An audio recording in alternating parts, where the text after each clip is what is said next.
So for me, I always want to make sure that I surround myself with folks that have been there, done that, action-orientated leaders that it's not just about quote-unquote making money, but it's about impact and helping to make the world a better place through that impact and strategically understanding how to move mountains, really, when it comes down to it, not just talk about it, but be about it. And I'm really excited today. I got my man, Dan Neissany. What's up, Dan? What's going on, brother? How you doing, brother? Doing great. You? We're going to talk a lot about his book, I'm the Problem, that it's hot off the press, and all of the other things that are going on in Dan's world. And for me, I have the good fortune of knowing Dan now for about 6 years. I met him back in 2018, 2019. Well, 2018, I'd say.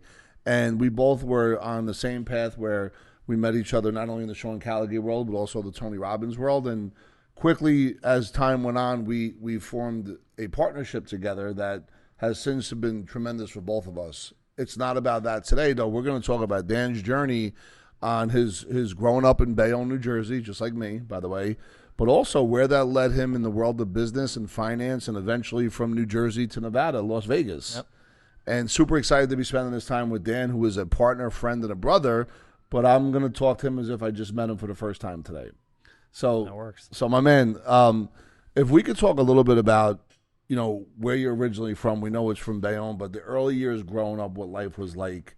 So we know who Dan is today, but how those early years were, what you learned along the way. Yeah, I mean, the biggest thing is, it's the kind of mentality that a town has, right? Working class. And then, but more importantly, I think for me, it's just a matter of what my parents actually reflected in that, and having them being entrepreneurs and just seeing what that mentality looked like. I guess they fit perfect for the upbringing that we had, but it really set the template, so to speak, of like how to live life and how to really live with purpose and what it meant to actually put your mind to something and act on it. I'm sitting here thinking, because I grew up in Bayonne and I know it's blue collar, and from the street I grew up on, it was all about, pensions, being a police officer, fireman, firewoman, or a school teacher and get a pension. And when I hear you talk about parents that were entrepreneurs, and you're in a neighborhood where Bayonne is blue collar in and out, but it's also a melting pot. So, we learned early on how to work with all kinds of people together, and they learned how to work with us. Did you know that there was a difference in what an entrepreneur was versus maybe what some of your friends' parents were doing? Like, was that something that you understood, or? Nah, I just knew that they worked their ass off. I mean, that even from an early age, I knew they put a lot into it. I mean, and that's one of the benefits is being in the business. I mean, cleaning off tables when I'm 5 years old. So they had you work. Yeah, I mean, I worked. Yeah. It's like, great. And it's not like, your parents made you, or like, it's the family business. That's just what you do. You grow up in it. So working at a young age and seeing what it takes, to be not really successful, but just knowing that you have to put effort in. Yeah. And I was telling my parents that was the best thing they taught me was work ethic. Yeah. What it actually means to have to put an effort to get something. And at the same time, too, to be able to know that you have to make certain sacrifices to get to certain places. Amazing, because I know in Bayonne there's like 18 different schoolyards. It's 3 miles long, and there's 75,000 people. Everybody knows each other's business. And if you're not careful, there was a time where the streets did get me, even though my dad was a police officer and I had gone down a path for 7 years, due to where I grew up and how I grew up. And, I did play sports, but I'm just thinking like, wow, 5, 6, 7, you're cleaning tables. You understood something then that maybe a lot of kids don't understand. And you're in Bayonne, you go to Bayonne, whatever high school you go to, what happens? Where do you go to school after that? Like, what's the next stage of your life?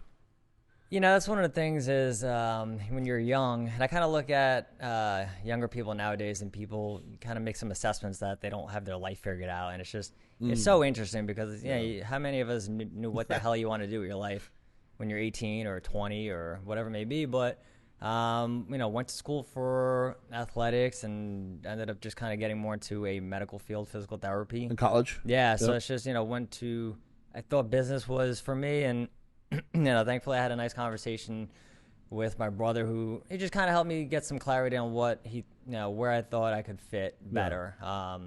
So I went to school for athletic training and transitioned out to physical therapy where I got my doctorate. Wow. And that's what kind of started me on. Where'd you go to school? William Patterson. Okay.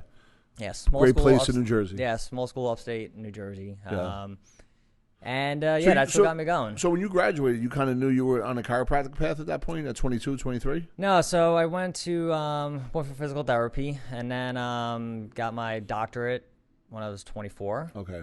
and then just been doing that, partly for the last 17 years. And now, where did you move to? Like, in your late 20s, was that down in this area down here where you were? Yeah, so stayed up in Bayonne until my late 20s, and Got then gravitated down towards central New Jersey. Yeah. And then just, I like being closer to where I work. I'm not a big fan of having an hour commute. I just think it's a big waste of time and Yes. stressor for me, so I'd rather eliminate stresses. Yeah. And just kind of plunked down in central Jersey and stayed there until I moved out to Las Vegas. So now in Jersey, you're working in, we share a common theme where you and I always seek outcome, right? And how to get from A to B to C as fast and the most efficient way as we possibly can. I think that's the reason why I first went to Tony Robbins and eventually led to Sean and, all the other things that took place. But for you, you're in the business now. You had good mentors that maybe, motivated you or taught you. You want to talk a little bit about those early years? Yeah, and where that so led? I would say initially, and that's one of the things a lot of us look for is,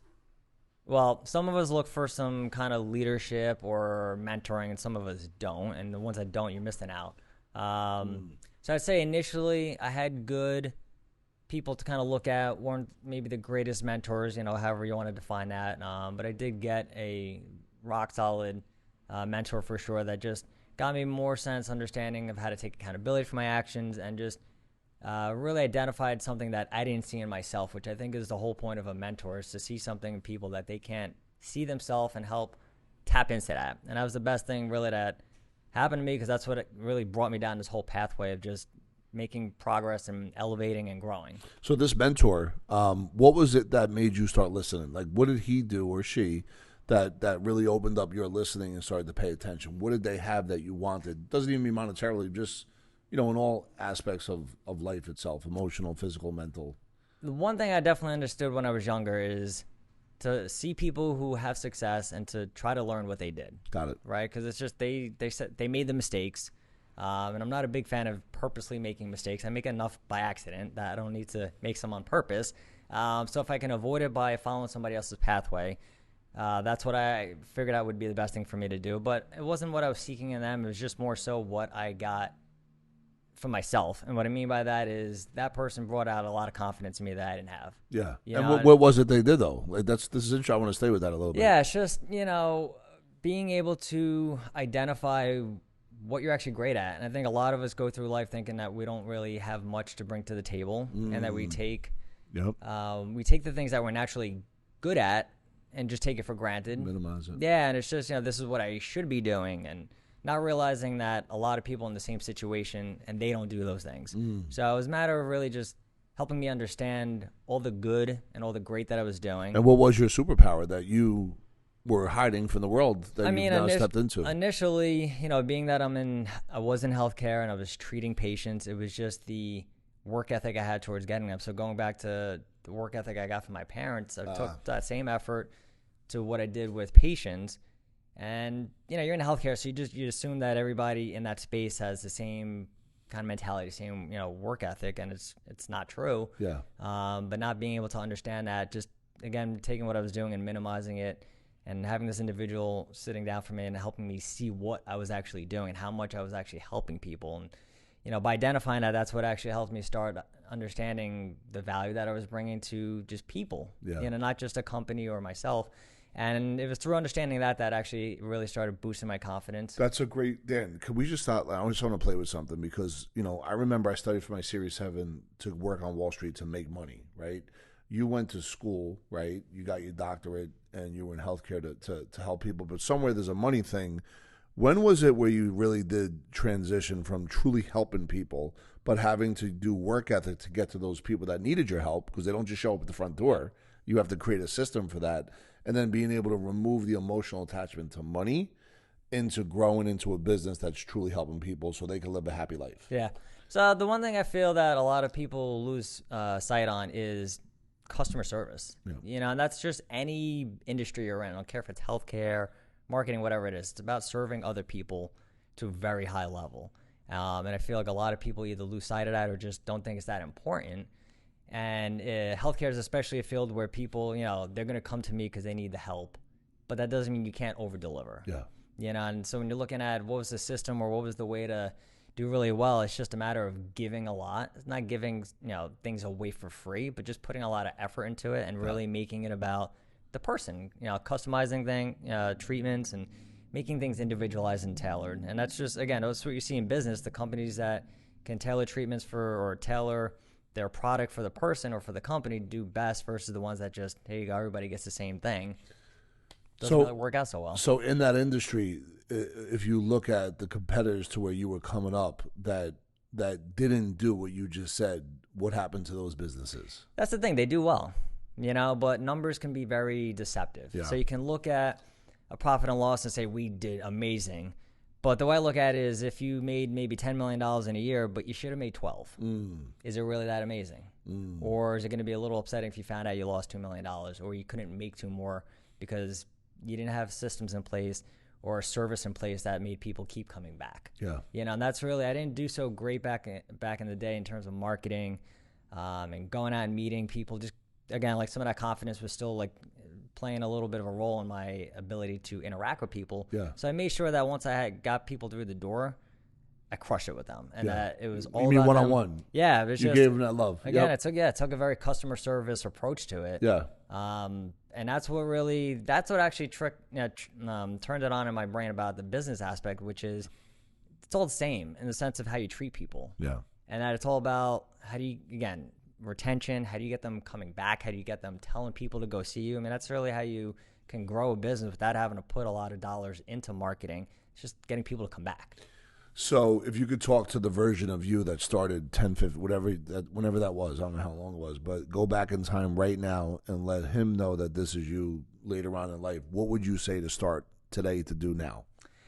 To the younger you? You know, I've actually asked myself that a lot. Would I change? And I think that's what some of us look at too. Would I change anything? I fight with that as well. Because we know that what we encountered back in the past is what made us who we are now. Yep. So would I be any less successful or more if things were maybe easier, or if I had the confidence back then to say I can just go out and talk to anybody and I'm not a shy, introverted person? I don't know. You know, it's just I think the best advice would be just to follow your instincts, you know, follow your gut, and just work on making progress. Yeah. Because I know that's what I did back then. Is just worked on eventually making more progress. But were you able to measure it though, to see it, to know that you were moving the ball? Initially, I didn't, and that's also part of I think the journey is that you sometimes expect things to just happen naturally, especially as we get older. Right? It's like, oh, I got the experience now; things will change. Things don't change until you change. Yeah, and that's really what made the biggest difference for me. Is just could put a lot of effort into things, but you will hit a plateau, and that's the thing that tricks a lot of people is that you grow, whether it's financially or you grow within a position. So you think your approach is working, and then eventually you will hit a roadblock. And you will say, why am I not progressing? Why haven't I made any more money in the last X amount of years? Or why am I still stuck in the same position for the last X amount of years? And then you realize my approach maybe helped me get there, but now I need to change it. Yeah, that's like when somebody says that the hustler got them to this point, but they have to now become a CEO, and whatever worked as a hustler will not work as a CEO, right? Yep. So can you talk a little bit about your, your coaching, not your coaching, but like your peak performance journey that you went on that eventually led you, I'm not saying because of this, but to move out west? Can you talk a little bit about the last 5 years, and those things that eventually gave you the courage to take that next step? Yeah, I mean, the biggest thing, and this is actually, I started off the book, is I got to a point where I wasn't seeing growth from the people around me that I was looking for growth. So meaning I was leading other team members, and I wasn't seeing it from them what I thought I should be seeing.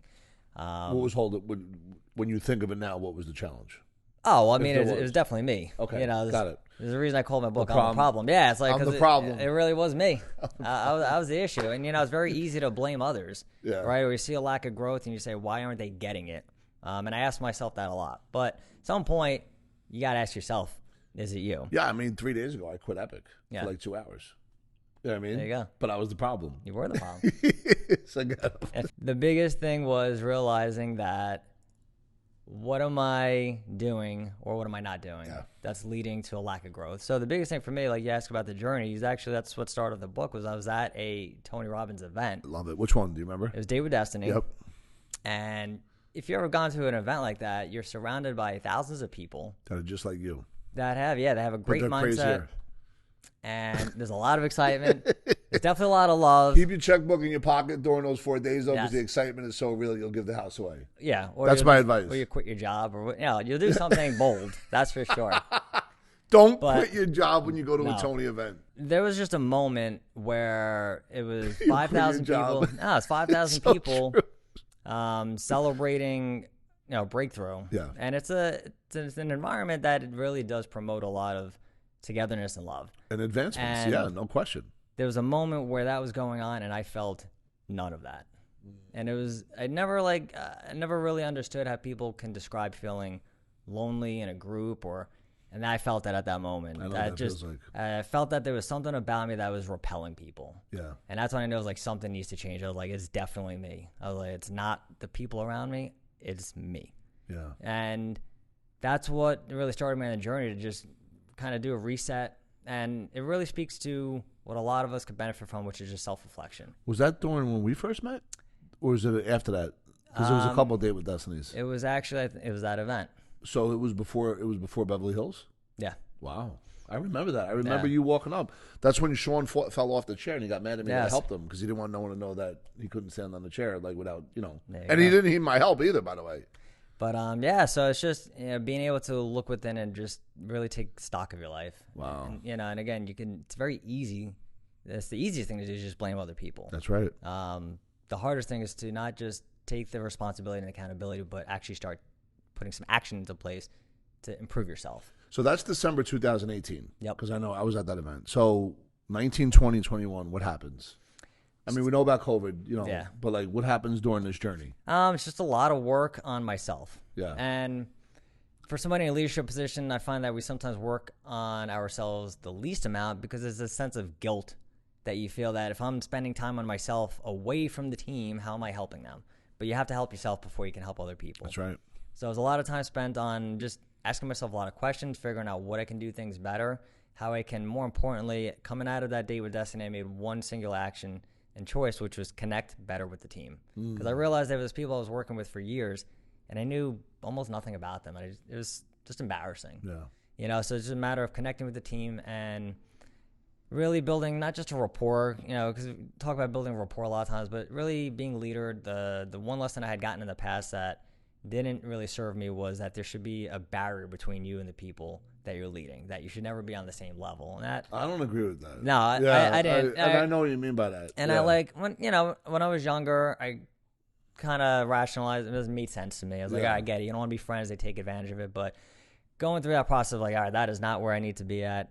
You got to be with them. You got to be friends with them. And again, I built strong relationships, and it wasn't like we were hanging out, but it's just the way you connect with people. It's not a matter of just being a friend and talking about the game. It's really a matter of being the person who's going to ask them the questions that they need to be asked, give them life advice. So over those next few years, you're just figuring out how to be a better leader in a sense of connecting, but there's a lot of time just studying myself and then figuring out how to put things into play, and then just really understanding, is it actually working? Am I seeing the growth from the team that I hadn't seen in the past? Am I seeing their actions change? You talk about culture a lot in business. What do you see if you're not there? Again, what's the team like if you're out of the office for a day? Or people growing and developing in the sense of putting the company, putting other team members, along with them. So those are the things that I really worked on. And then getting to a point where I just, the biggest thing that really drove, my move to Las Vegas was... And first of all, that happened in 2023, the move, right? Yep. So it was actually 2022. So what happened the 10 months? When did you know you were making that move? Basically the beginning of 2021. Okay, after COVID. Yeah. COVID started March of 20. Yeah. January 21, you're saying, I'm going to Vegas. Why Vegas?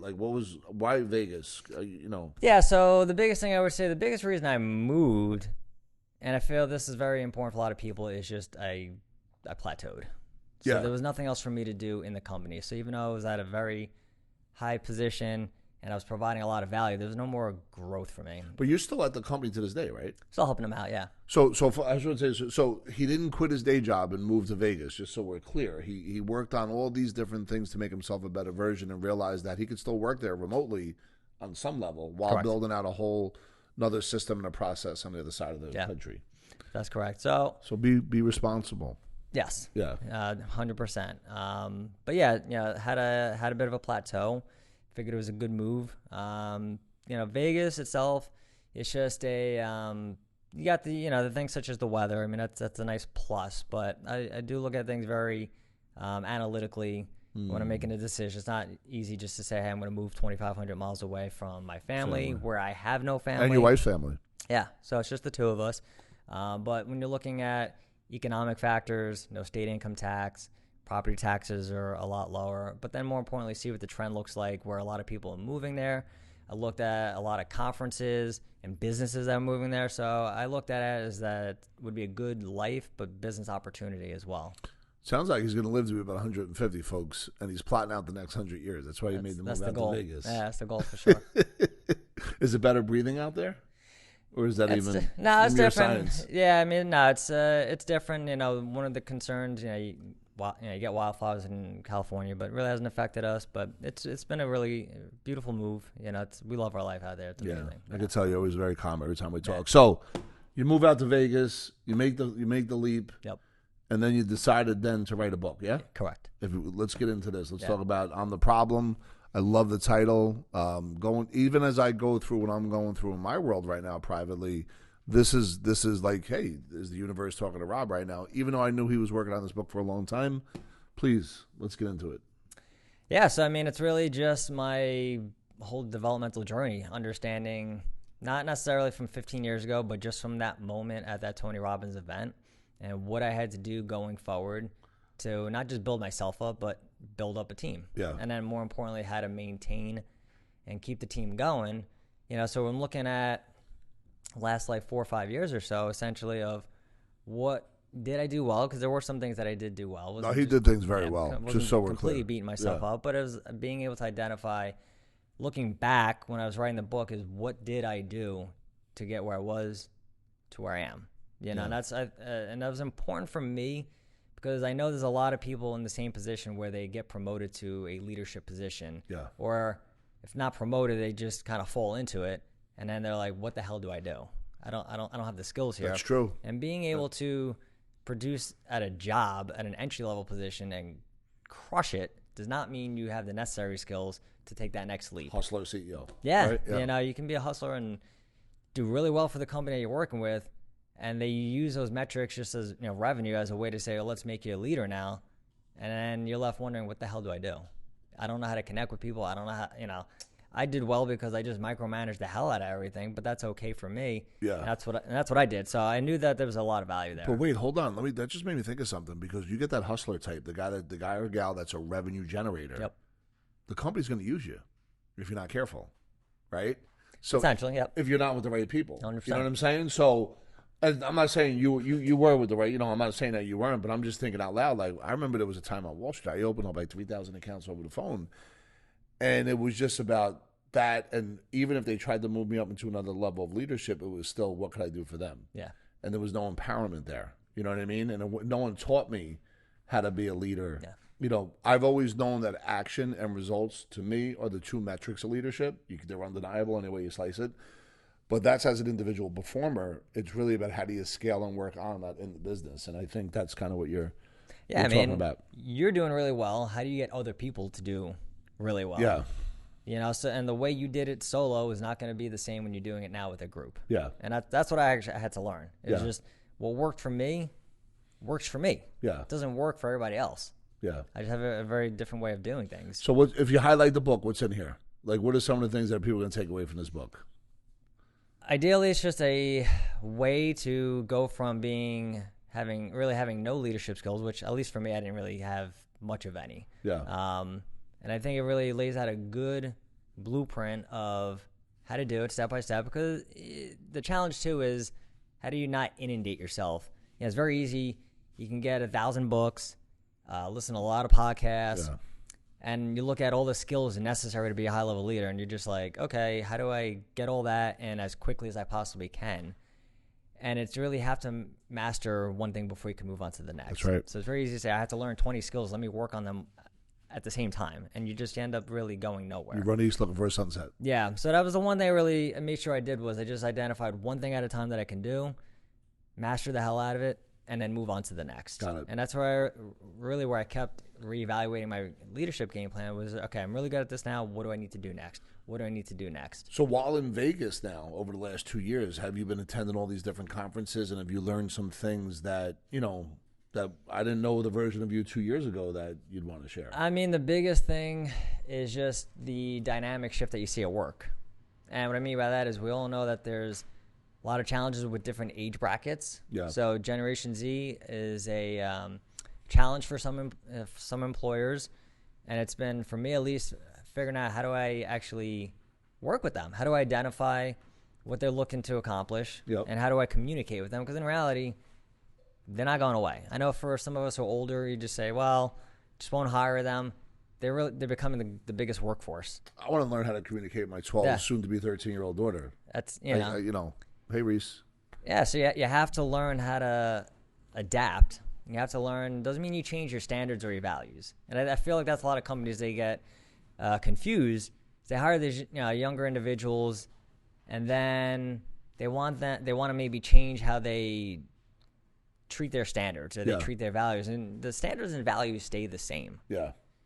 And you don't change them for a group of individuals that you hire, but you certainly need to communicate properly and understanding that this is not 1990. Yep. And people change over time regardless. So you could either learn how to adapt and communicate, or you can just struggle to find people to bring in. That's really what I've been spending a lot of my time the last year or two is actually figuring out what are people really looking for as employees. And then, what are they looking for? If you're looking, again, it's really if you're 40, 50, 60. So it's different. It's generational, right? So, you hear a lot of, it's funny. I'm a millennial, and I remember, when I was a younger millennial, how much millennials suck. You can't work with them. And now it's like, oh, they're actually not so bad. And it's the Generation Z employees. It's the evolution. In reality, people want to work for a company that makes them feel that they actually matter to the company, right? To your point, I'm hustling, I'm making you a lot of money, but I'm not really seeing the recognition, or I'm not seeing the rewards in the way I like it. Yeah. We forget simple things, just as saying great job or really appreciate it. Those kind of things actually do go a long way. Yeah. And even though some of us think they're maybe silly or kind of stupid that you have to do that, all of us are the same. We're all human beings, and we all want to feel good, and we all want to feel like we have a part to play in this company. So a lot of younger generation just looking for a company that meets their values, and they want to know that they're working for a purpose. Yeah. And I don't see the problem with that personally. It's amazing. Yeah. It's funny because a lot of the folks that tune in, they love become your own bank and utilizing the money in a multiplier fashion. And for anyone that's watching right now, Dan is a business partner of mine and invested into Epic Insurance Services when I first lifted it off the ground, reached into his pocket, utilized his insurance as an investor.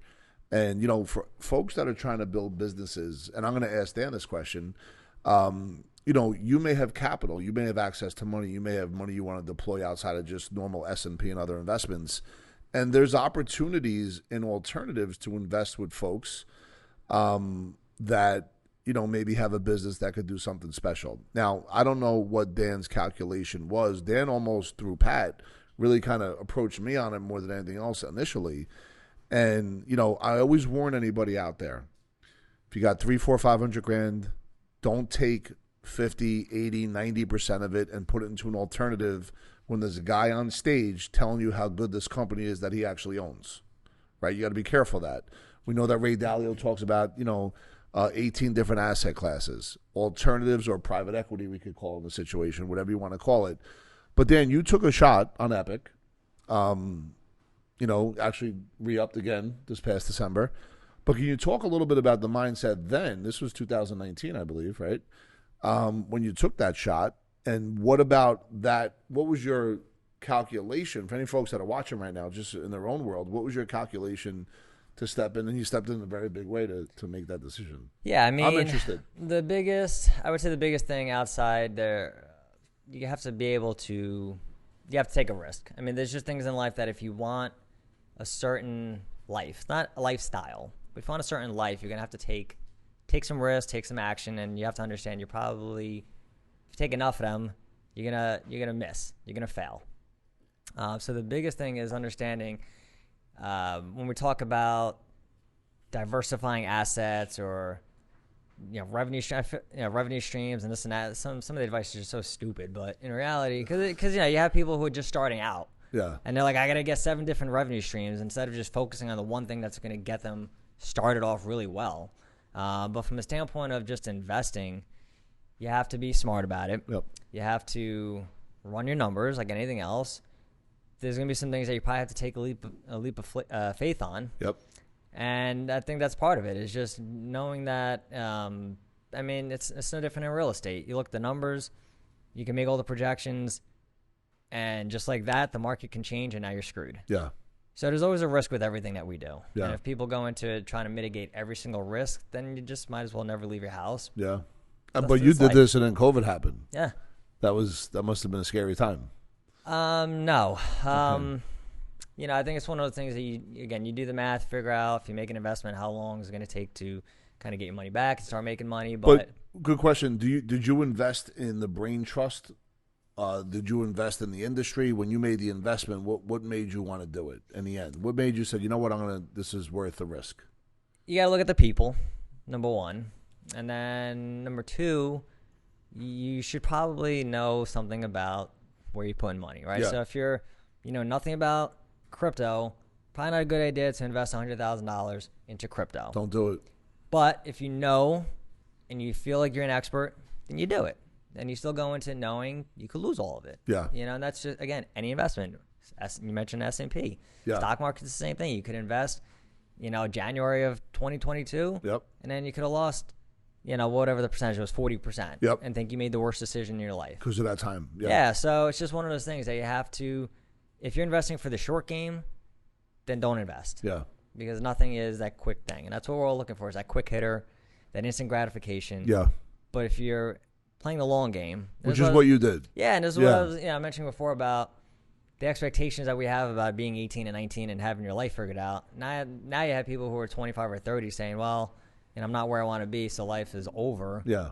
Because they see certain people doing really well, but you don't see the journey that they took to get there. Yeah. So if you laid out a 10-year foundational plan, in 10 years, nobody's going to look at it and say, hey, you hit really well. They're going to say, all right, what did you do to lead up to that? So you got to play the long game with certain things. Amazing.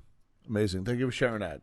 And Dan, we were at dinner a couple weeks back in Vegas, and you threw a beautiful bombshell to us while we were sitting down about your vision going forward. And I'd love for you to be able to not only plug how people can get in touch with you, but also talk to the group, to whoever's listening, about the impact that you want to have in the healthcare industry going forward. I think it's unbelievable, and I'm excited to even watch as that takes off. Yeah. So when I look at healthcare, the challenges that we're having, that it's very easy to see it when you're actually in it, and if you're a patient, you can kind of get a good sense when you're actually going to the doctors. And what I mean by that is just we're getting used to, I got to wait an hour for my appointment, or it takes me 6 to 8 weeks to make an appointment. And then when I'm there, I get rushed. I get no questions in. I get no resolution. And that's not to say healthcare itself is terrible, because it's not. But it's just a byproduct of what we're experiencing with a lot of insurance changes and changes that are kind of out of your control. But the model that I was in for the last really 15 to 17 years of being able to apply a kind of a concierge mentality. And that was the best thing about my mentor, outside of just pumping me full of confidence and helping me see how great I was he took this almost like a Four Seasons approach to healthcare.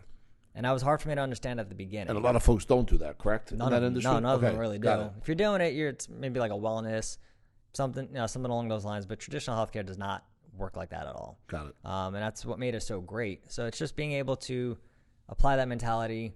And then that's what actually asked me how to kind of tie in the business with healthcare, which is being able to know how to give great care, but also understand your numbers and how to combine the two, because you can do both. And that's what I find in healthcare, is that the mentality is either you can do a great level of care, and then you make no money. Or if you're making money, you're probably doing something unethical. That's just the mindset that I see a lot in people. And you could be both. You could do things really well with patients and still do really well in the business.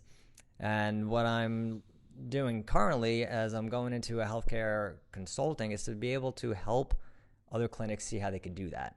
And look at the intangibles that they're not measuring, things, employee productivity, employee turnover, leadership, and really figure out how does that actually generate into revenue, because it's a lot.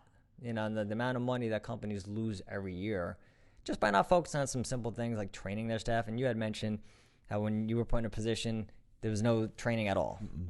And that's pretty typical. It's just you're the leader or you're the manager or you're the director, but it's really just entitled. Yep. Maybe they give you some money, and then you're wondering, why are people quitting? Yep. Or why am I not getting the best out of employees, not knowing that you're leaving a significant amount of money on the table. Also, you're affecting patient care. Yep. Because now you have employees who are not motivated. So if motivated employees give you the best level of care, then why would you not want to try to get the most motivated employees? Yes. And that's what we're trying to show. Going into this new field that we're taking, is that I want to show how to make it a better experience for employees, make it a better experience for patients, but then just simple things like creating systems and looking at your efficiency of what we're doing day to day that is either maybe helping or usually more so hurting. Got it. Amazing. Yeah. And what about how people can get in touch with you, though, like as far as all the other stuff that we're I would say the best way is just you go on my website, danneissany.com, and it rolls right off the tongue.